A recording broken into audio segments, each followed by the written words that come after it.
എല്ലാവർക്കും നമസ്കാരം. ഇന്ന് 19 നവംബർ 2024. നമ്മുടെ മല്ലു മല്ലൻസ് വീഡിയോയുടെ വിഷയം കത്തോലിക്ക അച്ഛന്മാരുടെ 3 Ws. ഞാൻ ചാന്താരൂപതയിലെ പള്ളിയിൽ അച്ഛനായിരുന്നു. 2000 പട്ടം വാങ്ങി. 5-ാം മാസം അച്ഛന്മാരുടെ മാസ ധ്യാനത്തിന് നമ്മൾ പ്രസ്ബിറ്റേറിയൻ എന്ന് പറയും.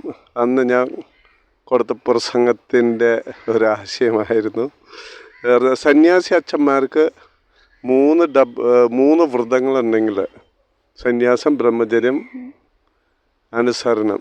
നമുക്ക് ഡൈസീഷ്യൻ അച്ഛന്മാർക്ക് 3 Ws. ഒന്ന് വൈൻ, ഒന്ന് വിമൻ, ഒന്ന് വെൽത്ത്. കള്ള്, പെണ്ണ്, പണം, ഈ പരിപാടിയില്ലാത്ത അച്ഛന്മാർ കുറവാണ്. ഓക്കെ. പിന്നെ ഞാൻ അന്ന് പറഞ്ഞ ഒരു ആശയമാണ്, ഞാൻ എൻ്റെ പട്ടത്തിനൊരു കടുകുപണി എന്ന് പറഞ്ഞൊരു പുസ്തകത്തിൻ്റെ അവസാനത്തെ കവിത എങ്ങനെയാണ്: മണ്ണാകട്ടെ മനുഷ്യനാകാൻ, മനുഷ്യനാകട്ടെ മനുഷ്യരാക്കാൻ, അർപ്പണമാകട്ടെ അർപ്പനാകാൻ, ക്രിസ്തുവിലാകട്ടെ ക്രിസ്ത്യാനിയാക്കാൻ. ഇത് ഞാൻ അന്ന് അവർക്ക് വിശദീകരിച്ചു കൊടുത്തു. പിന്നെ ഞാൻ പറഞ്ഞ വേറൊരു ഇതാണ് നമ്മുടെ കോംപ്ലക്സുകൾ. ഇപ്പം അച്ഛന്മാർക്കും കന്യാസികൾക്കും കുറേ കോംപ്ലക്സിൻ്റെ കൂടാരങ്ങളാണ്. അത് നമുക്ക് വളർത്താനായിട്ട് ഉപയോഗിക്കണം. How to use our complexes. ആ പുസ്തകം കാണിച്ചിട്ട് ഞാൻ അവരോട് പറഞ്ഞു, നമ്മുടെ കോംപ്ലക്സുകൾ നമുക്ക് പോസിറ്റീവായിട്ട്, കൺസ്ട്രക്റ്റീവായിട്ട് ഉപയോഗിക്കാനായിട്ട് നമുക്ക് ശ്രമിക്കാം.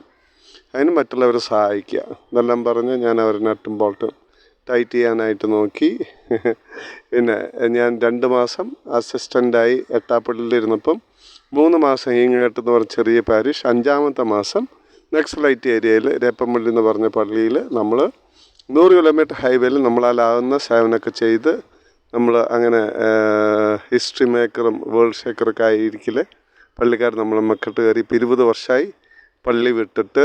ഇപ്പം 25-ാമത്തെ ജൂബിലിയാണ്. സാധാരണ 24-ാം ജൂബിലി, പട്ടം കിട്ടി 24-ാം ജൂബിലി ഘോഷം തുടങ്ങിയ 25-ാം ജൂബിലിയിലാണ് അത് അവസാനിക്കുന്നത്. 1 വർഷത്തെ മുടിഞ്ഞ ആഘോഷമാണ് അച്ഛന്മാരുടെ ലിസ്റ്റിലുള്ളത്. എന്നാൽ നമുക്ക് വലിയ ഘോഷം ഇതൊന്നുമില്ല.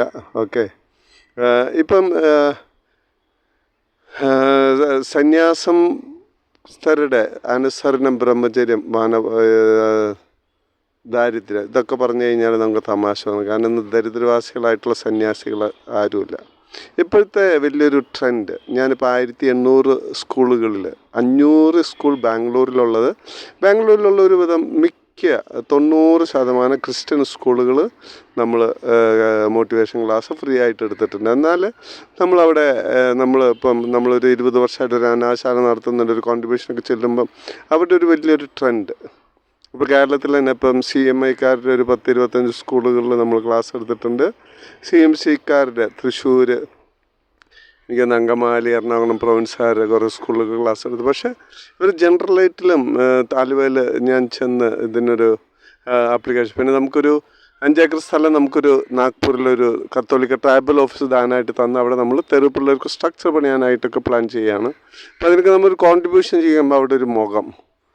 ഇപ്പം ഇപ്പോഴത്തെ അവരുടെ വലിയൊരു ടെൻഡൻസി എന്ന് വെച്ച് കഴിഞ്ഞാൽ, നമ്മുടെ കുളത്തിലെ മീൻ നമുക്കുള്ളത്, ഈ മീൻ പുറത്തോട്ട് പോകാൻ മേല, എത്ര മീനുകൾക്ക് ഉള്ളി വരാം, പക്ഷെ ഒരു മീൻ പോലും. അങ്ങനെ ഈ മീനെ സംരക്ഷിക്കുന്ന, നമ്മുടെ സ്വത്തിനെ സംരക്ഷിക്കുന്ന അവർക്കാണ് പ്രൊവിൻഷ്യലാകാനും സുപ്പീരിയർ ആകാനൊക്കെ ചാൻസ്, ആകാനായിട്ടുള്ള ചാൻസ്. ഇത് ഇപ്പം പ്രത്യേകിച്ച് ലോക്കലായിട്ട് തുടങ്ങിയ ഈ FCC MC സിസ്റ്റേഴ്സൊക്കെയാണ് അവരുടെ വക്ര. എന്നാൽ ചാരിറ്റി സിസ്റ്റേഴ്സിൻ്റെ ജനറാലിനെ ഞാൻ കണ്ടപ്പം, പുള്ളി കുറച്ച് നാൾ ചാന്തയിലെ ഗസിയാബാദിൻ്റെ പ്രൊവിൻഷ്യലൊക്കെ ആയിരുന്ന ഒരു അമ്മയായിരുന്നു. പുള്ളിനെ കണ്ടപ്പം പുള്ളി കണിശമായിട്ട് പറഞ്ഞു, ഞങ്ങളുടെ ഫൗണ്ടർ നമുക്കൊരു ഇൻകം നമുക്ക് വേണ്ടാത്ത രീതിയിലുള്ള സെറ്റപ്പ് നിങ്ങൾ ഉണ്ടാക്കണം. കാരണം നമ്മൾ കന്യാസ്ത്രീ ജീവിതമൊക്കെ തുടങ്ങുന്ന ഒരു ചാരിറ്റി കോൺഗ്രിഗേഷനായ കാരണം. പിന്നെ സിസ്റ്റർ പറഞ്ഞ്, ഞങ്ങൾക്ക് FCR ഇല്ലാതെ നമ്മുടെ പുറത്ത് ജോലി ചെയ്യുന്ന സിസ്റ്റേഴ്സ് ശമ്പളം പോലും നമുക്ക് കിട്ടാൻ പറ്റാത്തൊരവസ്ഥയാണ് എന്നൊക്കെ പറഞ്ഞ്. എന്നാൽ ഈ കുറുക്കത്തരം അറിയാത്ത കുറേ നിഷ്കളങ്കർ ഇതിൻ്റെ ഇടയിലുണ്ട്. ഓക്കെ. ഇപ്പം ഞാൻ അതിന് ദാരിദ്ര്യം, പിന്നെ അനുസരണം പിന്നെ പറയും വേണ്ട. ഓക്കെ. ഇപ്പം ഈ വാലാട്ടി സിസ്റ്റമാണ്, വാലാട്ട സുപ്പീരിയർ, വാലാട്ടം പറയുമ്പോൾ വാലാട്ട, ഓക്കെ, കടിക്കാൻ പറയുമ്പോൾ കടിക്കുക, ചെയ്യാൻ പറയുമ്പോൾ ചെയ്യുക. ഓക്കെ, ഒരു ഉപകരണം അതാണ് ഇത് വെച്ച്, അതായത് നമ്മുടെ ഒറിജിനാലിറ്റിയൊക്കെ കളഞ്ഞ്. ഓക്കെ, പിന്നെ അത് അനുസരണം, പിന്നെ ബ്രഹ്മചര്യം, അതാണ് ഏറ്റവും വലിയ തമാശ. ഓക്കെ, ഇപ്പം ഞാനിപ്പോൾ എന്നെ വിമർശിക്കുന്ന കത്തോലിക്കരോട്, പ്രത്യേകിച്ച് എൻ്റെ കുടുംബക്കാരോട് ഞാൻ പറയും, നിങ്ങൾ കിണറ്റി വീണ തവള, ആ കിണറ്റിലോട്ട് എന്നെ തള്ളിയിടല്ലേ. കാരണം നമുക്കിപ്പോൾ ഒരു ചിന്തിക്കാൻ, ഇപ്പം 2018 ഒരു ബിഷപ്പ് ഒരു കന്യാസിയെ റേപ്പ് ചെയ്തെന്നും പറഞ്ഞ് ഒരു സമരം എറണാകുളത്ത് നടത്തിയപ്പോൾ ഞാനവിടെ ഒരു 3-4 പ്രാവശ്യം പോയി പ്രസംഗിച്ചു. ഓക്കെ, ഒരു സിനിമാ നടി വന്നപ്പോൾ എൻ്റെ എടുത്ത ഫോട്ടോ അതിലാണ് ആളുകൾ മനസ്സിലാക്കാൻ ഞാൻ അതിൽ പോയിരുന്നു. കാരണം ഇന്ന് പൊക്കാൻ ആളുണ്ടല്ലോ, ഏത് പട്ടിക്കും ചന്തലിൽ പോകാമെന്നുള്ളൊരു അവസ്ഥയാണ്. ഓക്കെ, ഇപ്പം ആ ചൂട്ടിൽ നമ്മുടെ ഒരു കാത്തലിക് റിഫോർമേഷൻ എന്നും പറഞ്ഞിട്ടൊരു കൂട്ടർ എന്നെ തൃശ്ശൂർ സാഹിത്യ അക്കാദമി ഹാളിൽ പ്രസംഗിക്കാനായിട്ട് വിളിച്ചു. അവരുടെ വിഷയം ഇതാണ്: അച്ഛന്മാർക്ക് കന്യാസികൾക്കും ബ്രഹ്മചര്യം വേണോ വേണ്ടേ. അപ്പം ഞാൻ അവരോട് 1-2 സത്യങ്ങളൊക്കെ ഞാൻ പറഞ്ഞു. അപ്പം ഞാൻ പറഞ്ഞു, പണ്ട് ഒരു മെത്രാൻ, ഒരു അച്ഛൻ ആരാകണമെന്ന് ബൈബിളിൽ തന്നെ സെൻറ്റ് പോൾ പറയുന്നുണ്ട്. ഒരു ഭാര്യയ്ക്ക് ഭർത്താവ് മക്കളെ നന്നായിട്ട് നോക്കുന്നവനായിരിക്കണം.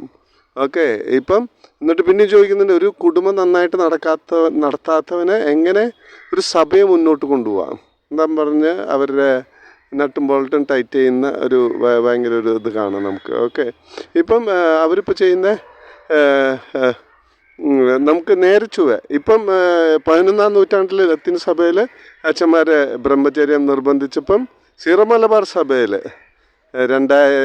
16-ാം നൂറ്റാണ്ടിൽ ഒരു 400-500 വർഷം മുമ്പ് വരെ സീറോ മലബാറിലെ അച്ഛന്മാർ കല്യാണം കഴിച്ചു. അവർ ഇത് പറഞ്ഞിട്ടാണ് ഇപ്പോൾ ഇതിനെത് ചെയ്യുന്നത്. ഇപ്പോൾ അവർ പറയുന്നത്, നിങ്ങൾ നേരെ തിന്നേണ്ട കട്ടെടുത്ത് തിന്നോ. ഇപ്പം സ്ത്രീധനത പറയുന്ന കുറേ പേര് ഇപ്പം കന്യാമഠത്തിൽ പോയിട്ടുണ്ട്. ഇപ്പം ബ്രഹ്മചാരി അച്ഛന്മാരെ വലിയൊരു അരയാണ് ഇവരുള്ളത്. ഒക്കെ അതും വെച്ചിട്ട് അവർ ഇത് ചെയ്യുമ്പം കുറേ ചൂഷണം നടക്കുന്നുണ്ട്.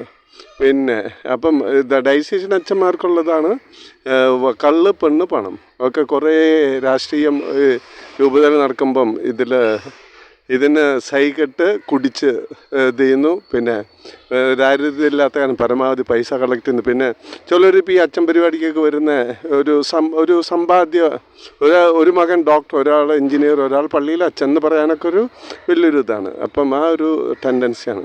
പിന്നെ ഞാൻ മക്കളെ സെമിനാറിൽ മഠത്തിലേക്ക് വിട്ട കാരണവന്മാരോട് ഞാൻ പറയുന്നു, ഇതൊരു വല്ലാത്തൊരു ട്രാപ്പാണ്. ഇപ്പം 22 കൊച്ചു സഭകൾ റോമൻ കത്തോലിക്ക സഭയിലുണ്ടെങ്കിൽ 18 ഗ്രൂപ്പിലുള്ളവർ കല്യാണം കഴിക്കുന്ന അച്ഛന്മാരെ 2-3 കൂട്ടരാണ് കല്യാണം കഴിക്കാതെ, അതും നേരെ തിന്നേണ്ട കട്ടെടുത്ത് തിന്നോന്നാൻ പറഞ്ഞ് പോകുന്ന ഒരവസ്ഥ.